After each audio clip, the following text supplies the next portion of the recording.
Hello সবাইকে, আজকে ছিল জামাই ষষ্ঠী। সেই জন্য দেখো আমার জামাইবাবু এসেছে আর এখানে মা যেসব রিচুয়ালসগুলো আছে সেগুলো করে নিচ্ছে। আর এখানে দেখো ফল মিষ্টি যেগুলো দিতে হয়, দই চিড়ে সব সাজিয়ে দিয়েছে মা। আর প্রচণ্ড গরম পড়েছে, সেই জন্য আর কি সব খাবার জামাইবাবু খেতে উঠতে পারেনি, লাস্টে আমাদেরই খেতে হয় সবাই।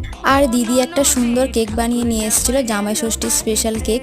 তো আমার দিদি কেক বানাতে পারে, তোমরা আগে হয়তো আমার মিনি ব্লগে দেখেছো, আমি বলেছি। তো সেই জন্য একটা সুন্দর কেক বানিয়ে নিয়ে এসেছিলো আর এখানে শাশুড়ি জামাই মিলে কাটছিল। তো এইভাবে জামাই ষষ্ঠী খুব ভালো কাটলো। তারপরে গিফট দেওয়া নেওয়া চলছিল আর কি। এরপর হচ্ছে দুপুরের ভোজ। তো দুপুরবেলা অনেক কিছু আইটেম মা করেছে। তো মাছ, মাংস, ডাল, ভাজা, স্যালাড, চাটনি, পাঁপড়, মিষ্টি।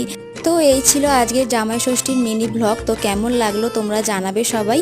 বিকেলবেলা আমরা একটা জায়গায় ঘুরতে গিয়েছিলাম, সেটা পরের পার্টে আসবে, দেখতে থাকো। টাটা।